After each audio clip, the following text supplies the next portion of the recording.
On June 13th, 2025, Israel launched a sweeping military offensive deep inside Iran, the kind of move that seemed unthinkable. The airstrikes hit military compounds, nuclear research sites, and major infrastructure hubs. Iran's UN ambassador reported 78 deaths and over 320 injuries, including several top-ranking military leaders. But the deadliest scene? Tehran. A missile struck a residential complex, killing 60 people, including 20 children, according to the Iranian state TV. The aftermath: collapsed buildings, dazed citizens, emergency workers digging through rubble, was a devastating reminder of just how quickly a long-simmering standoff can erupt into open warfare. This wasn't just another tit-for-tat exchange. It was the first time Israel launched an overt, large-scale attack within Iran's borders, and it could mark the start of something much larger. So why now? Why this moment, after years of close calls and shadow conflicts? The road to today was paved over years of covert operations and rising tension. Back in 2010, Stuxnet, a malicious computer worm widely believed to be a joint US-Israel operation, disrupted Iran's nuclear program by sabotaging uranium enrichment centrifuges. It was a turning point. Cyber warfare had officially entered the chat. Then came 2018. Israel Prime Minister Netanyahu claimed his intelligence agents smuggled out a secret nuclear archive from Tehran, showing Iran had hidden parts of its program in violation of international deals. When the Iran nuclear deal unraveled later that year, Israeli sabotage efforts picked up speed. By 2020, mysterious explosions were hitting Iran's nuclear facilities. That July, a blast at Natanz damaged a centrifuge plant. Later, in a high-profile operation near Tehran, Iranian nuclear scientist Mohsen Fakhrizadeh was assassinated, reportedly using a remote-controlled gun. Then, in 2021, another blackout at Natanz. Iran blamed Israel again. In response, Iran ramped up uranium enrichment to 60% purity, dangerously close to weapons grade. And in 2022, Iran accused Israel of poisoning 2 nuclear scientists. No evidence was made public, but the message was clear. The shadow war was intensifying. Everything changed on October 7, 2023. That's when Hamas launched a surprise attack on southern Israel, killing around 1,200 people and taking hundreds hostage. It was the deadliest assault on Israeli citizens in decades, and triggered a full-scale war in Gaza. Iran, a longtime sponsor of Hamas, praised the attack. Israel, in turn, began speaking more openly about Iran's border role in regional destabilization. To Israeli officials, it wasn't just about Hamas anymore. It was about the bigger picture. Iran's influence through Hezbollah in Lebanon and Houthis in Yemen, and militias across Iraq and Syria. Then, in early 2024, Israel allegedly sabotaged an Iranian natural gas pipeline, causing widespread blackouts and energy disruptions. But the real spark? April 1st. An Israeli airstrike hit the Iranian consulate in Damascus, killing 2 senior IRGC generals and over a dozen others. And it was one of the boldest direct strikes on Iranian targets in recent memory. And Iran wasn't going to let it slide. Just under 2 weeks later, on April 13th, Iran responded with something unprecedented. It launched over 300 drones, cruise missiles, and ballistic missiles directly at Israel from Iranian soil. This was historic. Despite decades of tension, Iran had never launched a direct attack on Israel like this.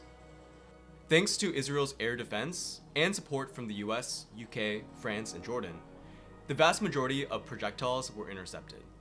Physical damage was minimal, but symbolically, huge. A red line had been crossed. The conflict had shifted from shadowy proxies to open confrontation between 2 nation-states. 6 days later, on April 19th, Israel struck back. Targets included suspected nuclear research sites and military facilities in Isfahan and Tabriz. Iran reported several high-level military and nuclear officials were killed. Israeli spokespeople said the goal was to neutralize imminent threats, and the strike did just that. Crucially, it was deliberately limited, a calibrated warning rather than an all-out assault. Analysts read it as Israel's way of showing reach and resolve while giving Tehran room to step back from the brink. Iranian state outlets downplayed the damage, claiming most drones were intercepted. Satellite imagery told a different story. Charted infrastructure, cratered roofs, and an unmistakable shift from shadow conflict to open confrontation. That April raid set the precedent. 2 months later, Israel would trade the scalpel for a sledgehammer. On June 3rd, 2025, Israel carried out a sweeping, multi-front attack on dozens of targets inside Iran, from nuclear research facilities to military bases and government buildings. Among those killed were some of the most senior figures in Iran's defense and nuclear establishments. In a press conference, Prime Minister Benjamin Netanyahu called the strike a preemptive measure. According to him, Iran was just weeks, possibly even days, away from building a nuclear weapon.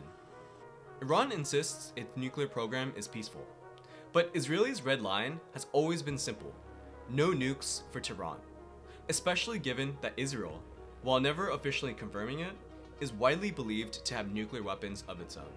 But the strike wasn't just about stopping enrichment. It was about Iran's regional influence. Netanyahu has long referred to Iran as the head of the octopus, a central power funding and arming groups like Hezbollah in Lebanon, the Houthis in Yemen, and Hamas in Gaza. By hitting the source, Israel believes it weakens the tentacles. And after recent operations severely degraded both Hamas and Hezbollah, some believe Israel saw this at the right moment to go straight for the head. But here's where things get even more complicated. The strike just came days before a new round of US-led nuclear talks with Iran was set to begin in Oman. And some diplomats are now wondering, was the timing a coincidence or a deliberate move to derail diplomacy? That theory isn't far-fetched. Just 3 months ago, the US intelligence assessments suggested that Iran was not actively pursuing a bomb. In fact, Director of National Intelligence Tulsi Gabbard said there's no sign that Supreme Leader Ali Khamenei had reversed his long-standing order halting Iran's weapons program, a freeze believed to have been in place since 2003. Still, the International Atomic Energy Agency reported Iran was falling short on nuclear transparency. Of course, it's not just all about missiles and uranium. There's another layer to this story: domestic politics. Prime Minister Netanyahu has been under tremendous pressure. Since the deadly October 7th Hamas attacks, which killed over 1,000 Israelis, his leadership has faced intense criticism. Add to his ongoing corruption trials and a shaky coalition that's been hanging on by a thread. In fact, the night before the strike, June 12th, Netanyahu narrowly avoided a government collapse. A last-minute political compromise stopped early elections. And just hours later, Israel launched the largest attack on Iran in years. Coincidence? Some don't think so. Critics say Netanyahu may be using military escalation as a political cover.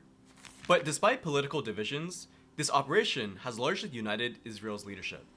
Some analysts believe this might be part of a bigger strategic vision, not just weakening Iran, but reshaping the Middle East balance of power. If Israel can degrade Iran's military and economic infrastructure, it can emerge in a much stronger regional position. Now, of course, that assumes this doesn't spiral into something far worse. By June 14th, it became clear this wasn't just a one-off. Israel followed up with a second wave of airstrikes, hitting not just military and nuclear sites, but now targeting Iran's economic core, its energy infrastructure. One major hit: the South Pars gas field, a cornerstone of Iran's natural gas exports. It's the largest gas field in the world. That strike alone sent oil prices surging nearly 7% in a day. Netanyahu doubled down, saying the attacks had already set Iran's nuclear program back by years. But the human cost was climbing fast. In Tehran, a missile hit a residential building, killing at least 60 people, including 29 children. Over 2 days, Iran reported over 130 deaths, with dozens more wounded in other cities. Iran fired back Saturday night, launching hundreds of missiles and drones at Israel. Now, most were intercepted, but at least 3 Israeli children were killed. With diplomacy dead and both sides locked in, this is no longer a clash between two nations. It's something much bigger. By the end of the weekend, the crisis had reached a new level. For the first time in this conflict, Iranian missiles struck Israeli cities in daylight, Tel Aviv and Haifa among them. In Bat Yam, rescuers pulled bodies from the rubble of a residential building. In Iran, fires raged at fuel depots and oil facilities. At the G7 summit in Canada, world leaders called emergency meetings. Germany's chancellor urged for coordinated response, but admitted behind closed doors that no one really has a plan to stop this. Then came a shocking revelation from Washington. Sources say President Trump recently vetoed an Israeli plan to assassinate Iran's supreme leader, Ayatollah Khamenei, fearing it would drag the US directly into the war. He also dangled the possibilities of a peace deal if Iran agrees to stricter nuclear limits. But Iranian officials have made one thing clear: no talks while Israeli bombs are still falling. So for now, this isn't just a battle over missiles or nuclear fuel. It's become a dangerous mix of symbolism, survival, and high-stakes brinksmanship. And neither side is backing down. The world is fearing the Middle East is tumbling into full-scale war. But a different signal is emerging. One that suggests both sides might be looking for exits. In the wake of a devastating Israeli air campaign, Iran is now quietly reaching out. According to Middle Eastern and European officials, Tehran has sent messages through Arab intermediaries indicating it wants to return to the negotiation table, but only if the US stays out of the fight. Iran has reportedly told these intermediaries that it's in both nations' interest to keep the conflict contained. For now, the missiles are still flying, and the strikes are still deadly. But the fact is that Iran is signaling a willingness to talk marks a critical shift. Not quite a ceasefire, but maybe, just maybe, a sliver of space for diplomacy. Whether that space grows or collapses will depend on what happens next. Will Israel accept the opening? Will the US hold its distance? And will either side decide that enough has finally been enough? Because if this is the turning point, it's happening in real time. If this breakdown helped you make sense of what's going on, please hit like, leave a comment, and subscribe. Thanks for watching Where We're Headed, and I'll see you in the next one.